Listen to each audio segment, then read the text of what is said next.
What's happening, everyone? Jason right here. Today, Sarah and I are talking about something that's fundamentally changing the AI landscape: open source models, and what that actually means for people running businesses. A year ago, if you wanted good AI, you used ChatGPT or Claude. That was basically it. Now you've got dozens of open source models that are almost as good, sometimes better for specific tasks. And here's what's interesting: most people don't understand what open source means in this context. It doesn't just mean free, it means you can run it on your own hardware, modify it, and fine tune it for your exact use case. You own the entire stack. So let me ask you this. Why would someone choose an open source model over ChatGPT when ChatGPT is already so easy to use?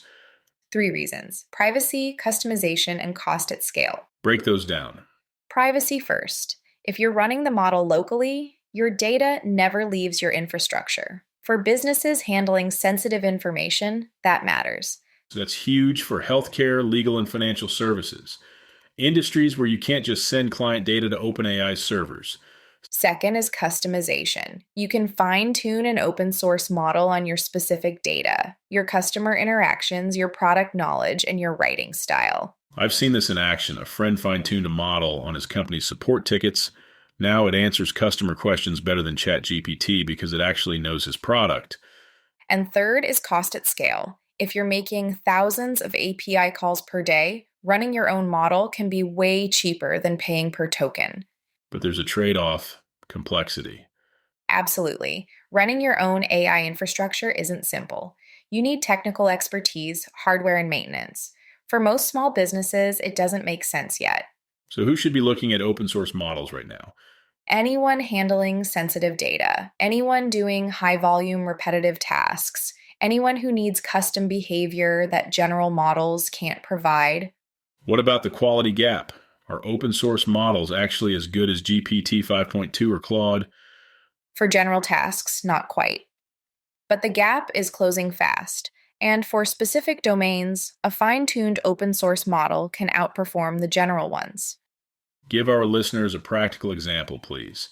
Code generation. There are open source models specifically trained on code that rival or beat ChatGPT for programming tasks.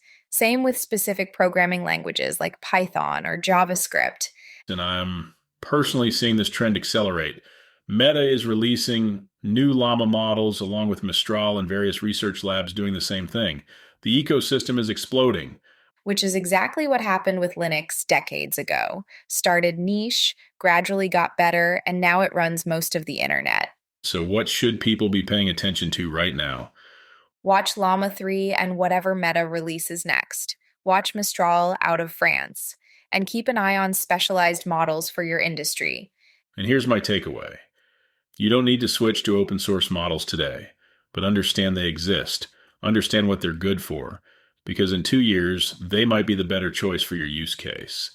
The AI landscape is diversifying. Having options is a good thing. I agree, and this is a good place to conclude this week's show. If you're listening to this podcast and you like what you hear and you're curious about doing something similar for your own business or your own brand, your next step is simple. Go to intentionallyinspirational.com.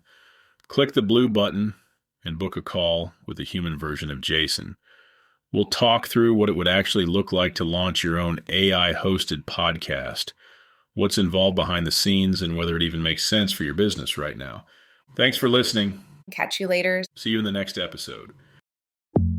Thanks for tuning in. Until next time, stay curious.